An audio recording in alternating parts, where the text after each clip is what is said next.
ඔබ දන්නවද? අපි පෘථුවියේ ඉඩම් බෙදාගන්න මරාගත්තට මේ ලෝකයෙන් 70%ක්ම අයිති සාගරයට. නමුත් ඒ සාගරයෙන් අපි දැකලා තියෙන්නේ ඊටාම පුංචි කොටසක් විතරයි. ගියවර වීඩියෝවෙන් අපි කතා කළේ මරියානා අගාධය ගැන. නමුත් අද අපි යන්නේ ඊටත් වඩා භයානක ගමනක්. ඔබ කවදා හෝ අහලා තියෙනවද පුරාණ නාවිකයන්ව බියටපත් කළ ක්‍රැකන් නම් යෝධ මුහුදු රාක්ෂයා ගැන? අතීතයේ මිනිස්සු මේවා මිත්‍යා කතා කියලා හිතුවට නූතන විද්‍යාවෙන් හොයාගෙන තියෙනවා මේ කතාවල ලොකු ඇත්තක් තියෙනවා කියලා. අතීතයේ ලෝක සිතියම් වල සාගරයේ මැද යෝධ සතුන් ඇඳලා තිබුණේ නිකමට නෙවෙයි. නැව් පවා පෙරලන්න පුරුවන් ශක්තියක් තියෙන මේ සත්තු ඇත්තටම කවුද? සාගරයේ අඳුරු ගැඹුරට යන්න යන්න එහි ජීවත්වන සතුන්ගේ ප්‍රමාණය අසාමාන්‍ය ලෙස විශාල වෙනවා. විද්‍යාඥයන් මේකට කියන්නේ ඩීප් සී ජයිගැන්ටිසම් කියලා.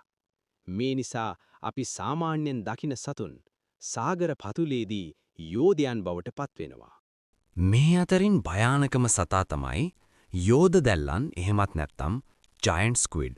හිතාගන්න මීටර් 13ක්. ඒ කියන්නේ අඩි 43ක් තරම් දිග සතෙක් ගැන. ඒ කියන්නේ මේ සතා සාමාන්‍ය මගී බස් රථයකටත් වඩා දිගයි. වඩාත්ම බියජනක දේ ඒක නෙවෙයි. මේ සත්තුන්ට තියෙන්නේ ලෝකයේ සතුන් අතර පවතින විශාලම ඇස්. උන්ගේ එක ඇසක් පැසිපන්දු බෝලයක් තරම් විශාලයි. ඝන අන්ධකාරයේ පොඩි හෝ එළියක් දකින්න ස්වභාව ධර්මයේ විසින් මේ ඇස් නිර්මාණය කරලා තියෙනවා. ඒ වගේම උන්ගේ දිගු අත්වල කියත් වගේ තියුණු දත් පේලි තියෙනවා. ගොදුරක් අහු වුණොත් ආයේ ගැලවීමක් නැහැ. මේ යෝධයන්ට අභියෝග කරන්න පුළුවන් එකම සතා ස්පර්ම් වේල් තල්මසා විතරයි. ගොඩබිමට ගසාගෙන එන තල්මසුන්ගේ ඇඟවල් වල තියෙන පිංගන් කෝප ප්‍රමාණයේ ලොකු කැලල් වලින් ඔප්පු වෙනවා මුහුදු පතුලේ මේ දෙගොල්ලෝ අතර අපි කවුරුත් නොදකින මාරාන්තික සටන් සිදු වෙනවා කියලා. ප්‍රශ්නේ තියෙන්නේ මෙතනයි. අපි දැකලා තියෙන්නේ මැරිලා ගොඩ ගහපු දැල්ලන් විතරයි. එහෙනම් පන පිටින් ඉන්න සත්තු මීටත් වඩා කොච්චර විශාල වෙන්න පුළුවන්ද? සමහර විට සැබෑ ක්‍රැකන් තාමත් අඳුරේ බලාගෙන ඉන්නවා වෙන්න බැරිද?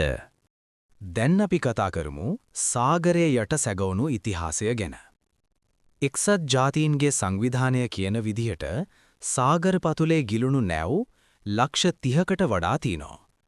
මේවා එක දිගට තිබ්බොත් මුළු පෘථුවිය වටේම රවුමක් යන්න පුරුවන්. මේ අතරින් ප්‍රසිද්ධම නෞකාව තමයි ටයිටැනික්. 1912 වසරේදී ගිලුණු ටයිටැනික් නෞකාව අඩි 12000ක් ගැඹුරේ තාමත් තියෙනවා. හැබැයි ප්‍රශ්නේ එක නෙමෙයි. ටයිටැනික් නෞකාව දැන් හෙමින් අතුරුදහන් වෙමින් පවතිනවා. හැලොමෝනාස් ටයිටැනිකේ කියලා හඳුන්වන යකඩකණ බැක්ටීරියා වර්ගයක් මේ දැවන්ත නෞකාව දවසින් දවස විනාශ කරමින් ඉන්නවා. විද්‍යාඥයන් කියන්නේ තව අවුරුදු 20ක් හෝ 30ක් යද්දී ටයිටැනික් නෞකාව සම්පූර්ණයෙන්ම දූවිලි බවට පත්වෙයි කියලා.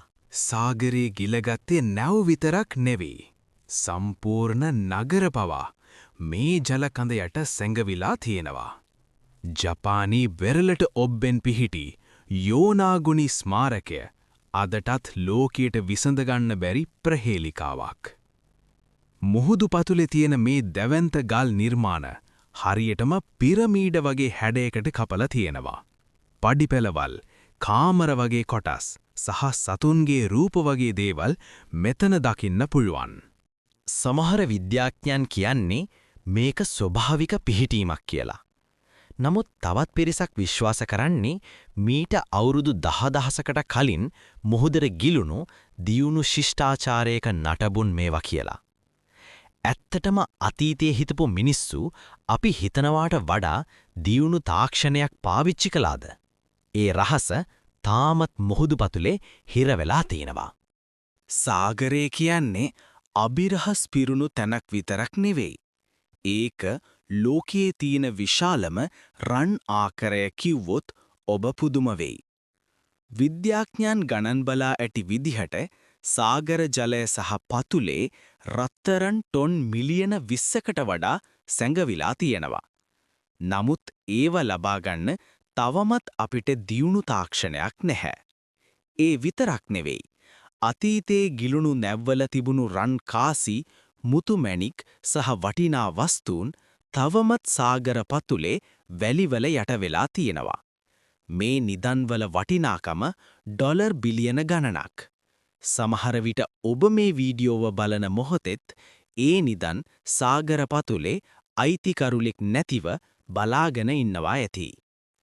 අපි අභ්‍යවකාශයේ ජීවීන් හෙව්වට පිටසක්වල ජීවීන් වගේම පෙනුම තියෙන සත්තු ඉන්නේ අපේ සාගරයේමයි.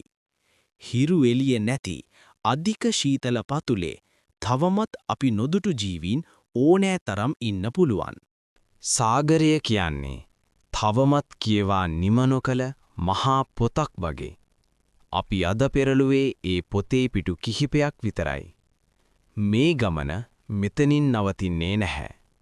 මීළඟ වීඩියෝවෙන් අපි බර්මියුඩා ත්‍රිකෝණයේ නොවිසඳුණු අභිරහස් ගැන කතා කරමු.